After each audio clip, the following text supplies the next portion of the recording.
আমার তো ফিএলডি সমস্যা ছিল প্রায় 6 মাস আগে। আমি হাঁটতে পারতাম না, মসজিদে যেতে পারতাম না, এমনকি ঘরের আঙ্গিনায়ও যাওয়া সম্ভব ছিল না। এত খারাপ অবস্থা ছিল? খারাপ অবস্থা ছিল। কত বছর ধরে ছিল এই সমস্যাটা? এটা তো বিগত 6 মাস থেকেই এটা ধরা পড়ছিল। 6 মাস থেকে এরকম সমস্যাটা ছিল? পরে যখন নাকি ভিডিও দেখতে শুরু করলাম, তখন কয়েকটা ভিডিও দেখার পরে আমি আসক্ত হলাম, যে মনে করেন রাশেদ স্যারের মনে করেন এই সেন্টারে আসার জন্য। কতদিন চিকিৎসা নিয়েছেন এখানে? আমি 10 দিন চিকিৎসা নিয়েছি। 10 দিন চিকিৎসা নিয়েছেন? ইনশাআল্লাহ। 10 দিন চিকিৎসা নিয়ে সুস্থ হয়ে বাড়ি ফিরে যাচ্ছেন? আলহামদুলিল্লাহ, আলহামদুলিল্লাহ। প্রথম দিন চিকিৎসা নেওয়ার 24 ঘন্টা পরে তো একটা ভালো রেজাল্ট পেয়েছেন? ইনশাআল্লাহ, ইনশাআল্লাহ কিছুটা সুস্থ। সেই ভিডিওটা আমাদের দর্শক দেখেছে। ইনশাআল্লাহ। এই 10 দিনে এখানে যে চিকিৎসা খরচটা আপনার কাছ থেকে নেওয়া হয়েছে, এটা কেমন? বেশি নাকি সাধারণ? একবারে নগণ্য। অন্য হসপিটাল থেকে একবারে নগণ্য। একবারে নগণ্য? জি। আচ্ছা আচ্ছা, এখানে স্যার কি আপনার কাছ থেকে কোনো ভিজিটিং ফি নিয়েছিল? না, কোনো কিছু নেই। কোনো টেস্ট দেয় নাই? না, মোটেই না। কোনো টেস্টও দেয় নাই? না, মোটেই না, কিছু নেই। কোনো অপারেশন করতে বলছে বা কোনো ঔষধ খেতে বলছে? না, ওষুধ ট্যাবলেট কিছু নেই মনে করেন। কোনো ঔষধের কাজও নেই এখানে? না, শুধু ট্রিটমেন্ট বাস। আচ্ছা। তো অন্যের উপরে ভর করে আসতে হয়েছে। তো আলহামদুলিল্লাহ এখন দেখা যায় নিজে ভর করে কারো সাহায্য ছাড়া দিতাম পারি আমি, ইনশাআল্লাহ। নিজে অন্যের উপর ভর করে এখানে আসছেন, এখন নিজে ভর করে কারো সাহায্য ছাড়া বাসায় চলে যাবেন? ইনশাআল্লাহ। স্যার, আপনার যে সমস্যাটা ছিল পিএলএডি বা কোমর ব্যথা, এই সমস্যাটার জন্য স্বাভাবিক জীবনে আপনি কি কি করতে পারতেন না? কোনো কাজে করা যেত না, উঠা বসে যেত না। আর কাজ তো দূরের কথা, উঠা বসে যেত না। উঠা বসে যেত না? এত খারাপ অবস্থা ছিল? খাটের থেকে নামতে কষ্ট হইতো, শুইতে কষ্ট হইতো। আচ্ছা আচ্ছা আচ্ছা। তো পরবর্তীতে কতজন ডাক্তার দেখাইছেন আগে এটা নিয়ে? ডাক্তার দেখাইছি, ডাক্তার মনে করেন 4-5 জন দেখাইছি। গ্রামের ডাক্তারের ওষুধ তো মনে করেন এই কার্টুনে খাইছি। নিজের আইডিয়ার থেকে ব্যথার ওষুধ খাইছি, অনেক কিছু। পরে দেখলাম যে এই সমস্ত ব্যথার ওষুধ খাইয়া মনে করেন নিজে এফেক্ট দেখা দিব। পরে এই অনলাইনের থেকে মনে করেন স্যারের এই ইয়েটা বার করার পরে যে নিজে 100% শিওর হইলাম আমি ওইখানে যাবো, মরিয়ার বাসে। আচ্ছা আচ্ছা, আমি ওইখানে যাবো। পরে এখানে চলে আসছেন? এইখানে চলে এসেছি। আগে যে ডক্টরদের কাছে চিকিৎসা নিয়েছেন, তো অনেক টাকা খরচ করেছেন আপনি সেখানে। তো এই যে এত টাকা খরচ করে এত ডক্টরের কাছে দেখাইছেন, তাদের প্রতি কোনো ক্ষোভ নাই? তারা তো সরাসরি বলছে আপনি অপারেশন করেন।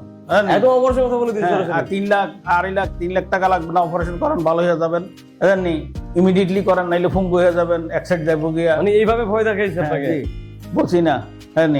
আপনি আপনার জায়গায় অটল ছিলেন না, আমি অপারেশন করবো না, অপারেশন ছাড়াই না, আমি অপারেশন ছাড়া ইনশাল্লাহ। আলহামদুলিল্লাহ এখানে আসার পরে দেখা যায় আমার আশাটা পূর্ণ হবে ইনশাল্লাহ।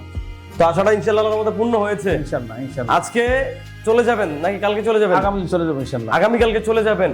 এই যে আপনার মতো এরকম অনেক রোগী আছে যারা এই সমস্যাগুলোতে ভোগেন, তাদেরকে আপনি আসলে কি বলতে চান?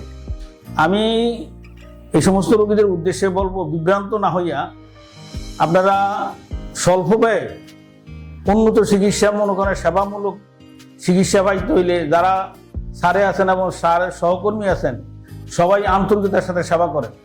ওনারা সবাই এখানে আসলে স্বল্প ব্যয়ে এবং আন্তরিকতার সাথে সেবাটা পাতে সবাই যেন এখানে আসে। অসংখ্য ধন্যবাদ স্যার।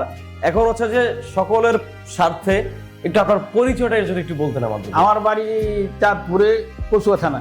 আপনার নামটা? হাজি রুহুল আমিন। আপনার বয়স? আমার বয়স হলো 68 বছর। আপনি পেশায় কি করতেন বা এখন কি করেন? আমি প্রবাসী ছিলাম, এখন বিগত 15 বছর আমি বেকার। অপ্রবাসে বাড়িতেই আছেন? জি জি। যাক যাক, খুব ভালো। স্যার, আপনাকে অসংখ্য ধন্যবাদ, আপনার মূল্যবান কিছু মতামত রেখেছেন আমাদের সামনে। দর্শক, এরকমটাই এই যে আমাদের সম্মানিত রোগী, উনি চাঁদপুর থেকে আসছেন, কচুয়া থানা থেকে। তো ওনার এই সমস্যাগুলো আপনারা শুনলেন এবং সমাধানও দেখলেন। ঠিক এটাই আমাদের এখানে চিকিৎসা নেওয়ার প্রথম 24 ঘন্টা পরেই আপনি আপনার উন্নতি বুঝতে পারবেন এবং আপনি দেখবেন যে আপনি কি সুস্থ হচ্ছেন কিনা। তো আমি বলবো আমাদের যত প্রবাসী ভাইয়েরা আছেন বা দেশে বিদেশে যেখানেই আছেন না কেন, যাদের কোমর ব্যথা, ঘাড় ব্যথা, হাঁটু ব্যথা, হিপ জয়েন্টে ব্যথা, এমনকি মেরুদণ্ডে ব্যথা, এই ধরনের সমস্যায় ভুগতেছেন। আবার অনেক রোগী আছেন যারা প্যারালাইসিস হয়ে গেছেন স্ট্রোক জনিত কারণে। এই ধরনের যারা রোগীরা আছেন, আমি বলবো যে তারা অন্তত একদিনের জন্য এখানে এসে চিকিৎসা নেন। একদিনের জন্য, একদিন চিকিৎসা নেওয়ার পরে আপনি বুঝতে পারবেন যে আপনি আসলে সুস্থ হচ্ছেন কিনা। সো এটাই আপনাদের কাছে বলার। এবং আমরা এই ভিডিওগুলো নিচ্ছি শুধুমাত্র মানুষের কাছে ইনফরমেশনটা পৌঁছে দেওয়ার। যেমন আপনি ভিডিও দেখে এসেছেন, যাতে আপনার দেখা দেখি আরো 2-1টা মানুষ বিভিন্ন জায়গায় প্রতারিত না হয়ে, বিভিন্ন জায়গায় চিকিৎসা নিয়ে কোনো উপকার না পেয়ে, যারা ধারে ধারে ঘুরছেন, চিকিৎসার আশা ছেড়ে দিয়েছেন, প্রতারণার শিকার না হইয়া, হ্যাঁ, তারা যেন সঠিক জায়গাটা আসতে পারেন। এই জন্যই মূলত ভিডিওটা দেওয়া এবং ইনফরমেশন দেওয়ার জন্য। ধন্যবাদ স্যার, আল্লাহ হাফেজ, ভালো থাকবেন। আসসালামু আলাইকুম। ওয়ালাইকুম আসসালাম ওয়া রাহমাতুল্লাহ।